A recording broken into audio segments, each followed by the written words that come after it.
இப்போ நீங்கள் பார்க்க போகிறது காலம் பாக்ஸோட மேக்கிங் வீடியோ பார்த்துட்ருக்கீங்க. இதில் பார்த்தீங்கன்னா நம்ம நெட்வொர்க் போர்ட் போட்டிருக்கோம், ப்ளஸ் ஹெச்எஃப் வரும், HFRN வரும். இதில் போட்டிருக்க ஸ்பீக்கர்ஸ் பார்த்தீங்கன்னா ஒவ்வொரு ஸ்பீக்கரும் பார்த்தீங்கன்னா டபுள் மேக்னெட்டு 300 வாட்ஸ் வரும் ஒன்று ஒன்றும்.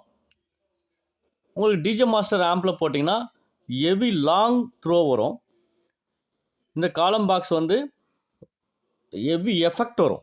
நீங்கள் நல்லா பாருங்கள், பேஸ் எஃபெக்ட் வித் லாங் த்ரோவோடு வரும். இது பார்த்தீங்கன்னா ஃபுல் ஃபினிஷிங் பண்ணியிருக்காங்க பாருங்கள். ராணிப்பேட்டையிலேருந்து கஸ்டமர் வந்து நம்மக்கிட்ட வாங்கியிருக்காங்க. பெஸ்ட் ரேட்டில் நம்மக்கிட்ட கிடைக்கும். எதாக இருந்தாலும் நம்ம ஆர்த்தி எலக்ட்ரானிக்ஸ் வாங்க. வேலூர் சாரதி மென்ஷன் ஆப்போசிட் கோட்டை.